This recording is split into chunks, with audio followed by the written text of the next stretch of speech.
The year is 1769, and something bold is happening in Williamsburg. Revolution 250, stories from the first shore, chronicling America's semi-quincentennial through the people, actions, and ideas that shaped our country. It's May of 1769, Silence in the court! and Governor Boycott has just dissolved the House of Burgesses. Their crime? Opposing Parliament's new taxes on the colonies. Measures meant to make the colonies help pay Britain's war debts. But instead of dispersing, the Burgesses marched down Duke of Gloucester Street to gather in the Apollo Room of the Raleigh Tavern. The room is hot with voices. Planters, lawyers, and merchants leaning in over tankards of ale and sheets of parchment.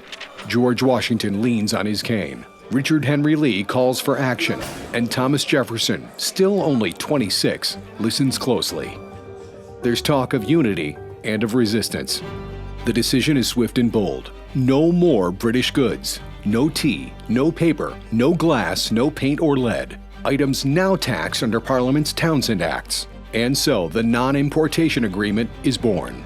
It spreads quickly through shops, farms, and shipping offices. At the busy port of Norfolk, British ships still arrive, but fewer goods are bought. Merchants grumble, but many hold the line. The boycott cuts deep.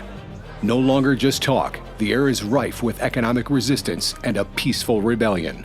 Here in Virginia, citizens are showing that unity may be their strongest weapon. And though the muskets have not yet fired, a revolution is beginning. In ink, in resolve, and in the quiet refusal to bend. This has been Revolution 250, stories from the first shore. To learn more about this and other events of the revolutionary age of America, visit whro.org/USA250.